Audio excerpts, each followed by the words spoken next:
తొందరలోనే బీజేపీలో భారీ చేరికలు ఉంటాయని చెప్పి పెద్ద ఎత్తున చర్చ జరుగుతుంది. ఇదే విషయం మీద మనతో మాట్లాడడానికి బీజేపీ రాష్ట్ర అధ్యక్షుడు రామచంద్రరావు ఉన్నారు. ఒక్కసారి ఆయనతో మాట్లాడించేటువంటి ప్రయత్నం చేద్దాం. సార్, పార్టీకి సంబంధించి పెద్ద ఎత్తున చేరికలు ఉండబోతాయని తెలుస్తుంది. ఇప్పటికే ఒక మాజీ ఎమ్మెల్యే కూడా కన్ఫర్మ్ అయినట్టు కూడా సమాచారం. ఆయన ఎప్పుడు చేరబోతున్నారు? మిగతా నేతలంతా ఎప్పుడు పార్టీలోకి రాబోతున్నారు సార్? 10వ తారీఖు నాడు గోలవాల గారు చేరిపోతున్నారు. ఇంతకుముందు చాలామంది కూడా చేరడానికి సిద్ధంగా ఉన్నారు. మేము రాజకీయ నాయకులే కాకుండా యువకులు, మేధావులు, అదేవిధంగా విద్యావేత్తలు వీరందరూ కూడా మేము ఆహ్వానిస్తున్నాను.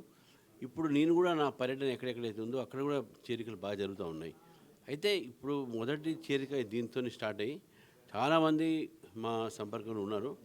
వాళ్ళు సమయం కోసం చూస్తూ ఉన్నారు. ఒక మంచి ఒక సమయం చూసి వాళ్ళు కూడా చేరే ప్రయత్నం ఉన్నాయి. అయితే ఇప్పటికే మాతోని మాజీ ఎమ్మెల్యేలు కానీ చాలామంది ఎమ్మెల్సీలు కానీ మా అన్ని పార్టీ వాళ్ళు రెండు పార్టీ ముఖ్యంగా కాంగ్రెస్, బీఆర్ఎస్ వాళ్ళు మా టెస్ట్లో ఉన్నారు. కాబట్టి వాళ్ళ చేరికలు ఎప్పుడైనా జరగవచ్చు రాబోయే రోజుల్లో. ఏ జిల్లా వాళ్ళు ఉన్నారు సార్ ప్రధానంగా? జిల్లా మీ దానికి చెప్తే బాగుండదు.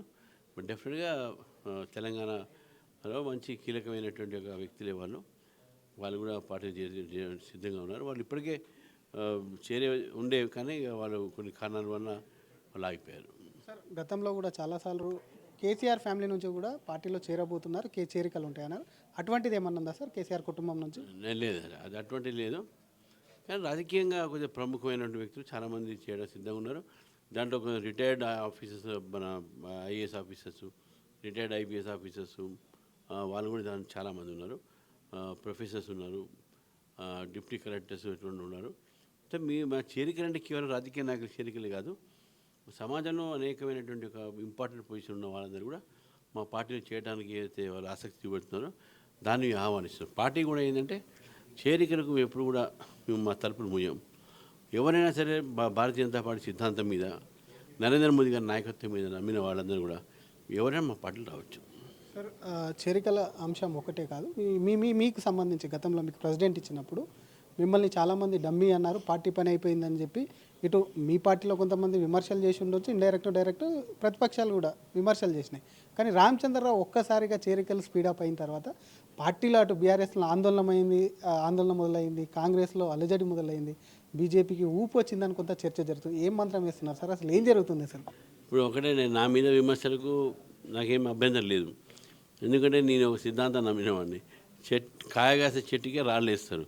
సో మనం కాయగాసే చెట్టు, మేము ఫ్రూట్ రీపింగ్ ట్రీ నేను. కాబట్టి విమర్శలు సిద్ధంగా ఉంటాం. రాజకీయాల విమర్శలు తప్పవు. కానీ వ్యక్తిగత విమర్శలకు దూరం ఉండి మామూలు విమర్శలు చేస్తే నాకేం అభ్యంతరం లేదు. కానీ నేను ఈరోజు చెప్తా ఉన్నాను, భారతీయ జనతా పార్టీలో భారీ చేరికలు జరుగుతూ ఉన్నాయి. నేను ఎక్కడ పోయినా కూడా అక్కడ కూడా చాలామంది చేరారు. ఇక్కడ పెద్దపల్లిలో మనోహర్ రెడ్డిగా చేరారు. అదేవిధంగా మన చాలామంది న్యాయవాదులు మన గోదావరి చేరారు.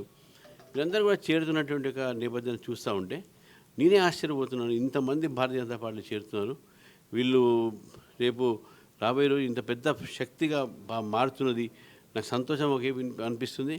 ఇంకోవైపు నిజంగా కూడా వాళ్ళ పార్టీ చేరుతుంటే ఇక మా లక్ష్యం ఏదైతుందో 2028 అధికారం రావాలని చెప్పేసి ఆ లక్ష్యం మేము తప్పకుండా చేరుకుంటామని చెప్పేసి కూడా మాకు నమ్మకం కుదురుతా ఉన్నది. జిల్లా పర్యటనలు చేస్తున్న మీకు కొంత అక్కడక్కడ మీ పార్టీలోనే రెండు వర్గాలే కొంత గొడవలు జరుగుతున్నాయి. వాటి మీ ముందే బాహాబాగి దిగుతున్న సిచ్యువేషన్ ఉంది. దాన్ని ఎలా మీరు ముందుకు తీసుకెళ్తారు? ఏ విధంగా వాళ్ళకి సంబంధించి కూడా శాంతపరుస్తారు సార్? అది న్యాచురల్గా కొద్దిగా పార్టీకు ఇబ్బందికరమైన కొద్దిగా విషయం ఉండొచ్చు. కానీ పెద్ద బాధపడాల్సిన, ఎందుకంటే అంతా మా కుటుంబ సభ్యులే కూర్చొని మాట్లాడుకుంటూ చాలా 2-3 చోట కూడా నేను కూర్చొని మాట్లాడాను. 2-3 సెటిల్ కూడా అయినాయి. అదేం ఇష్యూ కాదు. పార్టీ పెరుగుతున్నప్పుడు ఇవన్నీ తప్పవు. మాకు కొంత పెరుగుతున్న సమయంలో కొంత ఈ అలజడులు ఇవన్నీ కూడా జరుగుతాయి. మేమైతే ఎక్కడ కూడా గొడవ కాకుండా, గ్రూప్స్ లేకుండా, భేదాభిప్రాయాలు లేకుండా పనిచేయమని చెప్పి కార్యకర్తలు పిలుపునిస్తున్నాం. ఆ పిలుపు మేరకై కార్యకర్తలు కూడా పనిచేస్తున్నారు, నాయకులు కూడా పనిచేస్తున్నారు. చిన్న ఉంటే మీరు తప్పకుండా మా కుటుంబ సభ్యులను చదువుకుంటాం. Thank you sir.